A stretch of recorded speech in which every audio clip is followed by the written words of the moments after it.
بسم اللہ الرحمن الرحیم نحمدہ ونصلی علی رسول کریم اما بعد۔ درس بخاری شریف میں امام بخاری رحمہ اللہ نے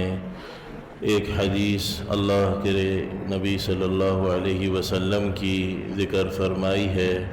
قیامت کے دن اللہ رب العزت کے دیدار سے متعلق۔ حضرت ابو ہریرہ رضی اللہ عنہ روایت کرتے ہیں کہ کچھ لوگوں نے عرض کیا، یا رسول اللہ، کیا قیامت کے دن ہم اپنے رب کا دیدار کر سکیں گے؟ تو اللہ کے نبی صلی اللہ علیہ وسلم نے ارشاد فرمایا کہ کیا دن کے وقت میں سورج کو دیکھنے میں تم ایک دوسرے کو دھکا دیتے ہو،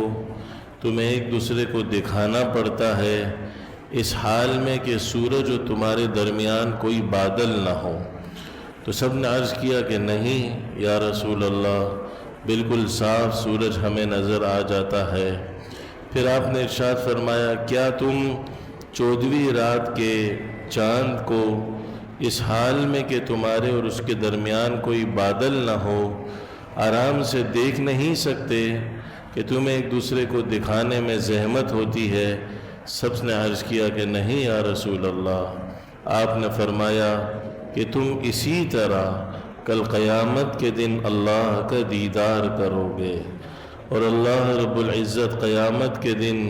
ساری کی ساری انسانیت کو جمع فرمائیں گے اور ارشاد فرمائیں گے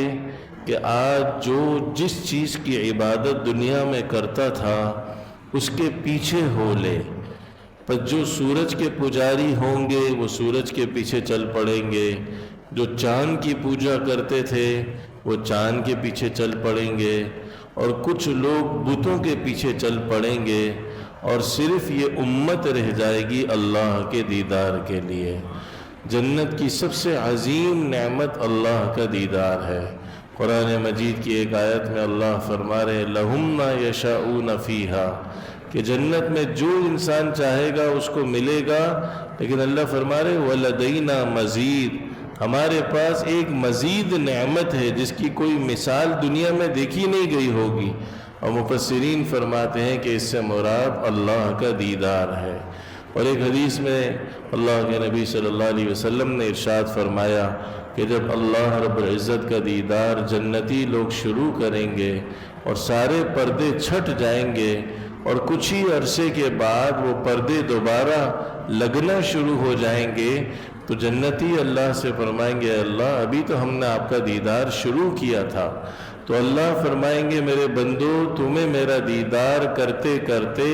8 لاکھ سال گزر چکے ہیں، یعنی اتنا زمانہ گزر جائے گا، اللہ کے دیدار کی لذت اتنی ہوگی کہ جنتیوں کو اتنے لاکھوں سال کا پتہ نہ چلے گا۔ تو اللہ رب العزت بھائی ہم گناہگار آنکھوں کو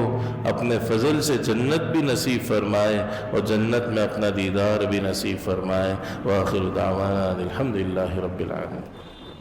اللہم لک الحمد کلہ ولک الشکر کلہ، اللہم اعنا علی ذکرک وشکرک وحسن عبادتک، اللہم لا سہل الا ما جعلته سہلا وانت تجعل الحزن سہلا اذا شئت، اللہم الطف بنا فی تیسیر کل عسیر فإن تیسیر کل عسیر علیک یسیر، اللہم زدنا ولا تنقصنا، اکرمنا ولا تہنا، اعطنا ولا تحرمنا، آثرنا ولا تؤثر علینا، اللهم يسر لنا أمورنا،